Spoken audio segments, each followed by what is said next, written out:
Hi, everyone. Welcome to today's Family Talk.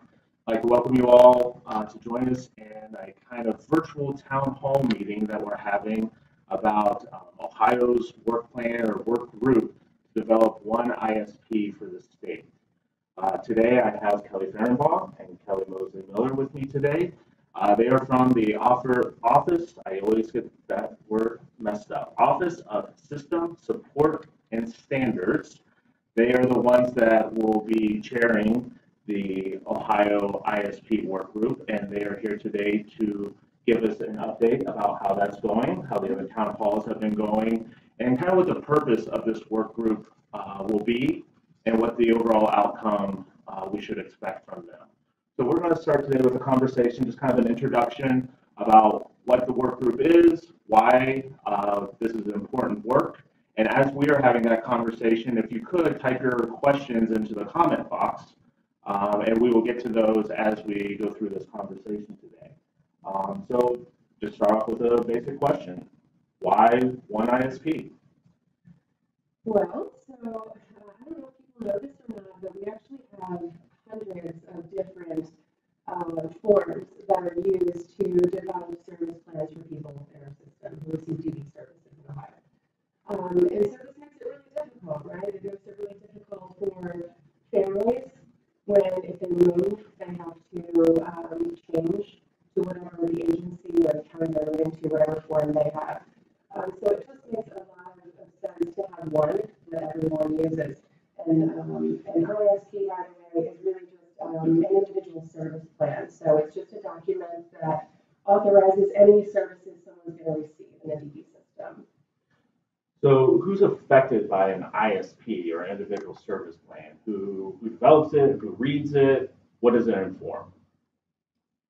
So if you receive county board services and you receive a waiver, the SSA at the county board, sometimes they're called service coordinators.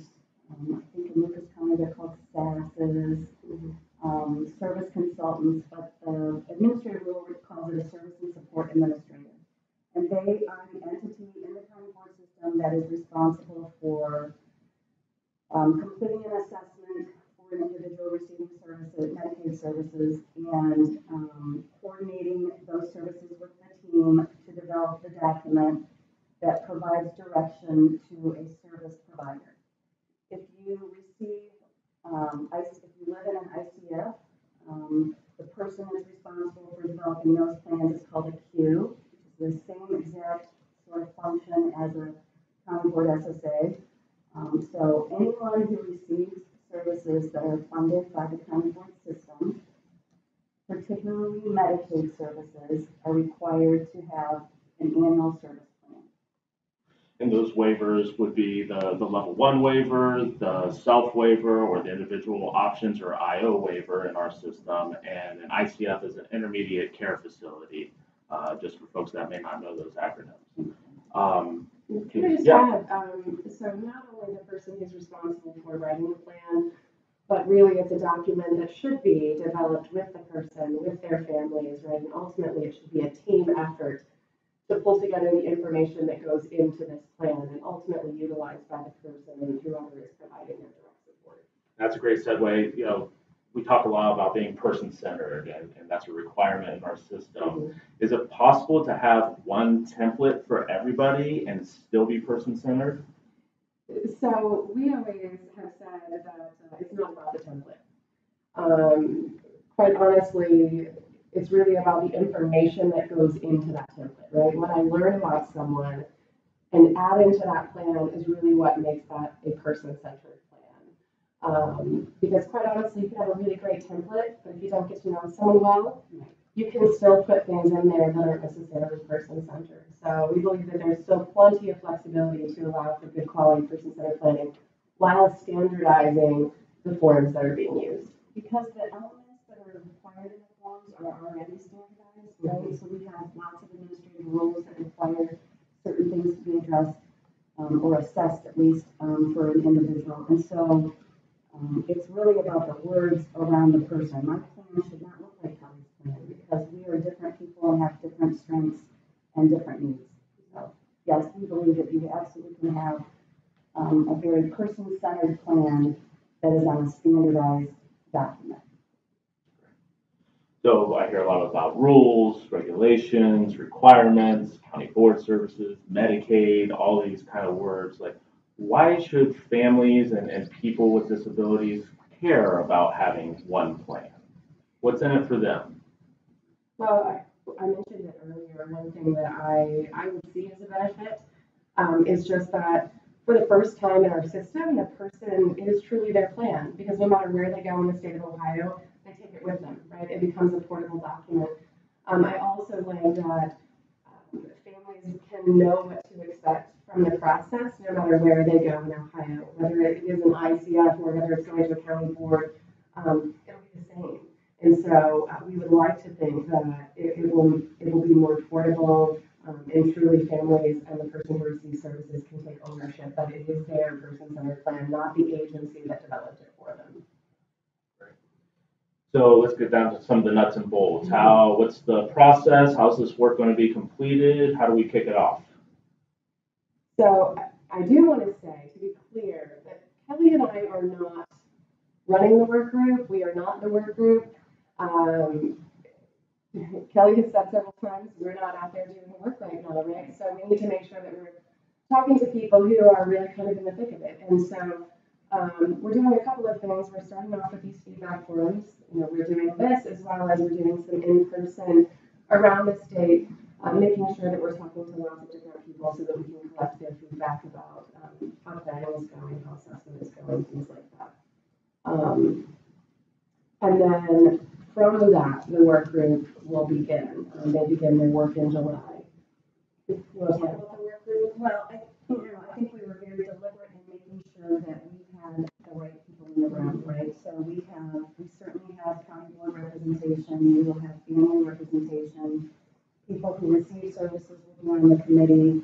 We have direct service providers that are going to be on the committee, and then people from the department or other state agencies that may have some expertise about some of the details around service planning will be sort of an advisory group. But the decisions and the discussions will happen with the stakeholders. So, and that is why we're sort of gathering lots of information around the state, because we know that we can't have a work group of 800 people. So we're trying to develop, I think, a pretty good communication plan about how we will communicate our progress. I think our communications group has come up with an idea to interview somebody who's on the committee at the end of each meeting to sort of summarize what we've accomplished, and maybe some homework that was assigned out for the next month. We're going to continue to have town hall meetings. And Kelly and I talked about, maybe after the first two meetings, having another regional set of community meetings. We could do this again if people thought it was helpful, just to give an update and keep people up to date. So if you're not on the committee, you still have a lot of opportunity to give us your feedback. And then we will pilot the process to see what's this great idea, how does this great idea work, and we'll process. We'll pilot that with large agencies, family members, and then that work group is going to be responsible for taking that information in and then tweaking and making decisions about changes that might need to be made. Great. So I know there's an email address that if folks aren't able to attend any of these town hall meetings, not able to either interact with work group members or whatever the case may be, can you give the email address that folks can send emails to? Sure. I'll take a shot. It is OSSAS@symbol.ohio.gov. Yeah, great. So what's the expectation for kind of the timeline of this group, of the work group, and the work to be completed, or you said the pilot project? What's kind of the timeline that families can expect from this? So because we have said for so long it's not about the template, we felt it really important that we didn't spend a lot of time developing something.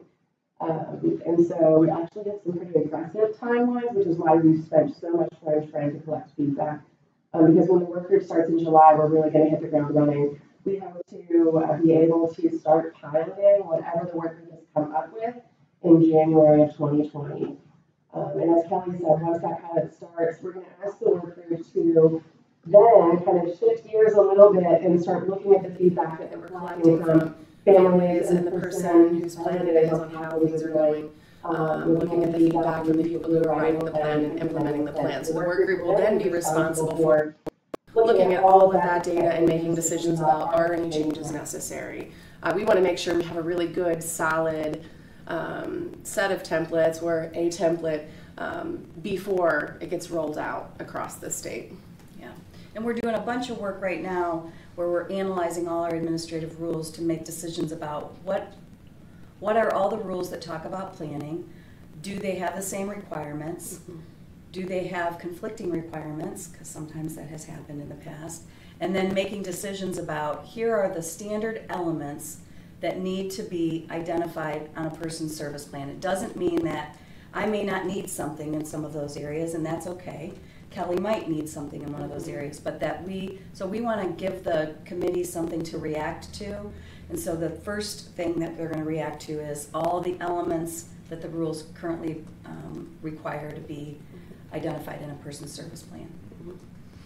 And there was just one other thing I wanted to add to make sure that folks, Kelly mentioned a variety of roles, right? We have people who receive services, we have family members, we have a lot of different roles represented on the work group, but I think it's also important to mention that we've also taken a look at diversity amongst where they're coming from in Ohio, right? Whether it's you're coming from a really large county or a really small county, you know, in the Appalachian area of Ohio, making sure that we have a diverse group as far as experiences and expertise, because again, we know that we have a very diverse state, and so we wanted to make sure that we had that as much as possible in the 25 people who are part of the work group. Yeah. Great, thank you. So as the communication team puts together, compiles some of your questions, I remind folks that we will be sharing a lot of the work group updates on all of our social media channels. Subscribe to Family Connection. That will be a great source of information for you to get information from a family perspective that we'll keep in touch over. So do you have?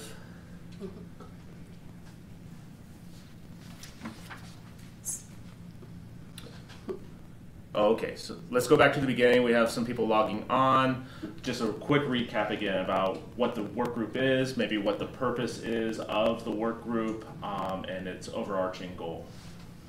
So not only do we have 88 county boards, we have 88 different kinds of service plans in county boards, and then we have lots and lots of service providers in ICFs who have their own templates of a service plan, and it is very challenging for providers and family members, and I'm sure individuals receiving services, because they all look very different. So our new director made it a priority that it was time for our state to have a single service plan.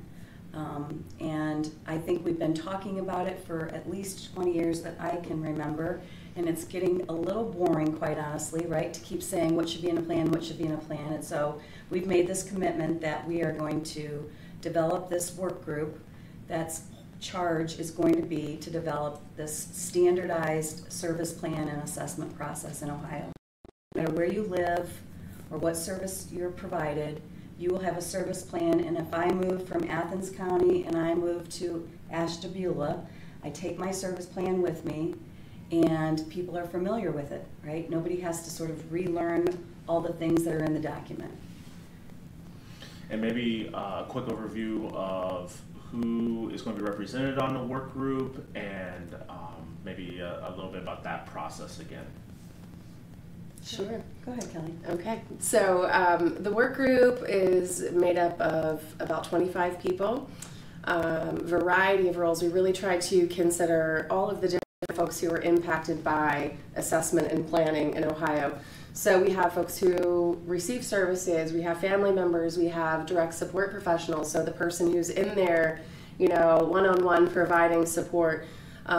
We have folks who our writing plan. So whether that be an SSA in waiver world or a Q in ICF world, we have leadership from those various agencies.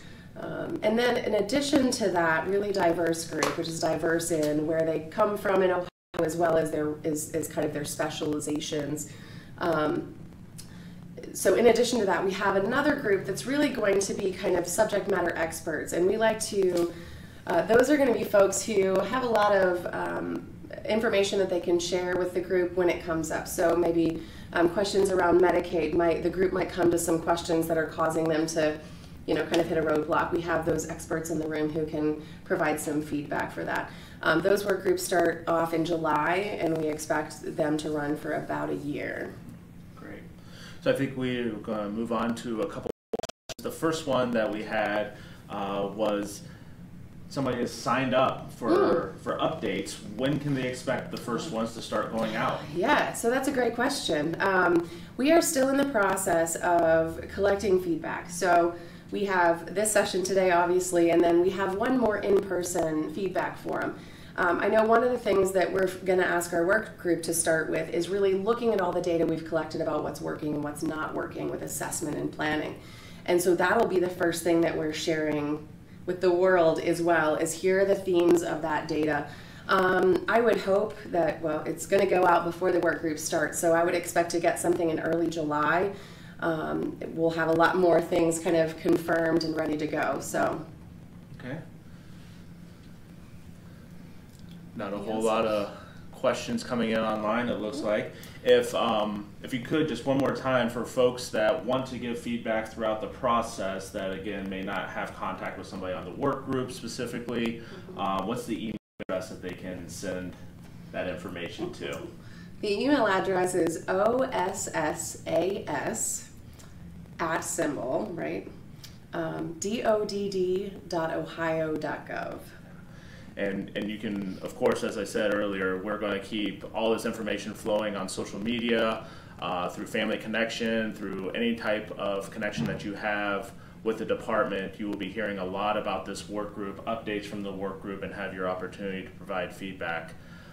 So unless we've got anything else at this point in time, I'd really like to thank Kelly and Kelly for sitting here today and and providing families the opportunity to hear how important this work is, what the process is going to be, and what they can expect at the end of it. So thank you so much for your time today. I really appreciate it. Thanks to everybody who logged on and watched.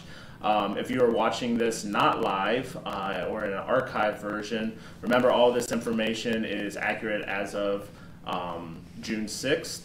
But you can stay up to date on all the newest information and updates by following our social media channels, DODD Ohio. Thanks, everybody. Hope you'll tune in next time for our next Family Talk.